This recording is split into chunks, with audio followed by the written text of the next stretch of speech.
Perkenalkan, nama saya Satya Kamira dengan NIM 2302-144 dari Prodi Administrasi Publik. Perkenalkan, nama saya Putra Paneni dengan NIM 2302-10043. Saya dari Prodi Administrasi Publik. Perkenalkan, saya Fauzania dengan NIM 2302-145 dari Prodi Administrasi Publik. Perkenalkan, nama saya Livia Ramadana dengan NIM 2302-10070 dari Prodi Administrasi Publik. Perkenalkan, nama saya Nur Fadia dengan NIM 2302-10075. Saya dari Prodi Administrasi Publik. Di sini kami akan menganalisis kasus tentang sengketa Laut Cina Selatan, di mana di sini ada 5 poin yang akan kami bahas. Yang pertama, latar belakang terjadinya masalah tersebut. Yang kedua, siapa saja pihak yang terlibat dalam permasalahan. Yang ketiga, melampirkan bukti tentang permasalahan tersebut, baik itu berupa gambar, data, ataupun dokumen. Yang keempat, memberikan solusi yang tepat tentang kasus tersebut. Dan yang kelima, kelebihan dan kekurangan dari permasalahan yang terjadi. Latar belakang masalah. Faktor melatar belakangi sengketa ini yaitu masuknya kapal asing dari negara Cina ke kawasan perairan Kepulauan Natuna tanpa seizin dari pemerintah ataupun perubahan nama terkait Laut Cina Selatan yang berubah menjadi Laut Utara. Sengketa Laut Cina Selatan telah membawa dampak bagi Indonesia. Akibat dari sengketa tersebut, zona ekonomi eksklusif Indonesia di Laut Natuna Utara terancam karena meningkatkan agresivitas Cina. Upaya perundingan yang semakin memperkeruh hubungan Cina dan Indonesia menjadikan Indonesia harus waspada terhadap ancaman dari Cina. Saya akan menjelaskan sengketa perairan di Kepulauan Natuna antara Indonesia dan Tiongkok, berpusat pada klaim tumpang tindih di Laut Cina Selatan. Berikut ada beberapa latar belakang terjadinya sengketa tersebut. Yang pertama, klaim 9 garis putus. Tiongkok mengklaim sebagian besar Laut Cina Selatan melalui peta 9 garis putus yang mencakup sebagian dari zona ekonomi eksklusif atau ZEE. Indonesia di sekitaran Kepulauan Natuna. Klaim ini tidak dapat diakui oleh hukum internasional, khususnya oleh Konvensi Perserikatan Bangsa-Bangsa tentang Hukum Laut. 2. Kepentingan ekonomi. Perairan di sekitaran Kepulauan Natuna kaya akan sumber daya alam, termasuk ikan dan potensi cadangan energi seperti minyak, gas, dan kedua negara memiliki kepentingan ekonomi yang signifikan di wilayah ini, sehingga sengketa menjadi lebih rumit. 3. Keamanan dan geopolitik. Lautan Cina Selatan adalah jalur perlayaran internasional yang vital dan penguasaan wilayah ini memiliki implikasi strategis dan geopolitik. Tiongkok telah meningkatkan kehadiran militer dan infrastruktur di wilayah ini yang menimbulkan kekhawatiran bagi negara-negara tetangga termasuk Indonesia. 4. Insiden dan ketegangan. Berbagai insiden penangkapan ikan ilegal, penangkapan kapal nelayan, dan konfrontasi antara kapal patroli kedua negara telah memperburuk hubungan dan meningkatkan ketegangan di wilayah tersebut.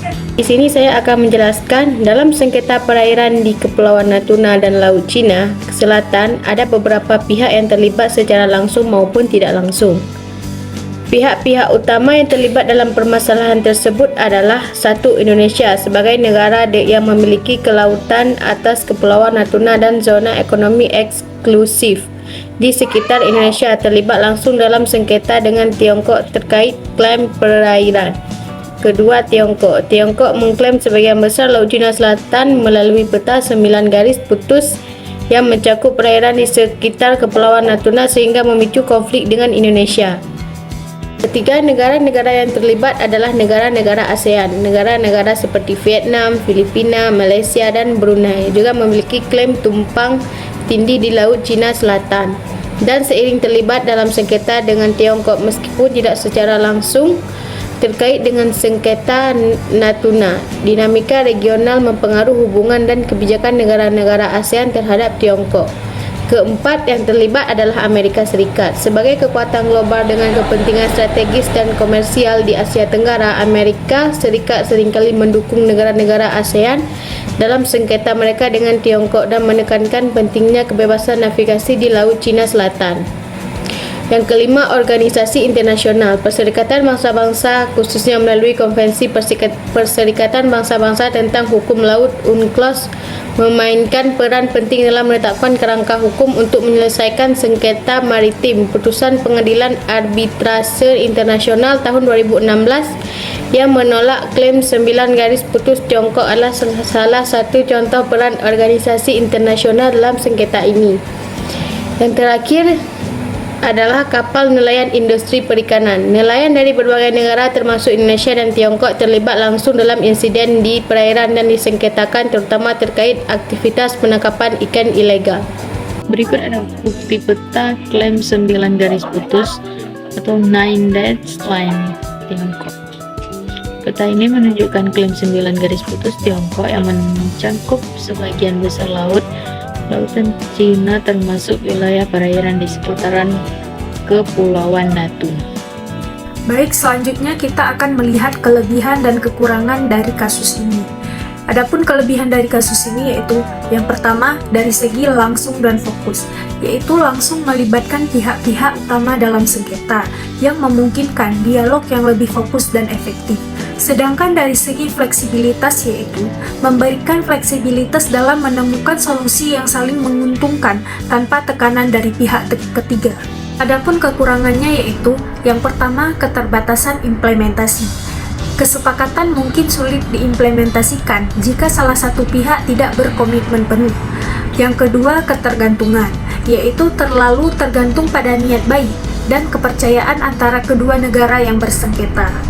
Baik, selanjutnya adalah kesimpulan dari sengketa perairan di Kepulauan Indonesia dan Tiongkok, khususnya di Laut Natuna Utara, mencerminkan adanya klaim tumpang tindih antara Tiongkok yang menggunakan klaim 9 garis putus dan Indonesia yang berpegang pada Konvensi PBB tentang Hukum Laut UNCLOS 1982.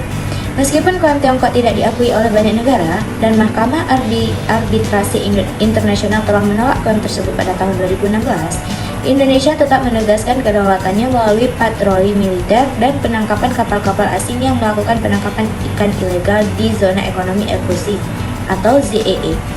Kedua negara tetap berupaya menyelesaikan sengketa ini melalui dialog diplomatik. Meskipun tantangan keamanan regional tetap ada, sengketa ini mencerminkan kompleksitas teritorial di Laut Cina Selatan, pentingnya hukum internasional, dan perlunya diplomasi berkelanjutan untuk menjaga perdamaian dan stabilitas di kawasan tersebut.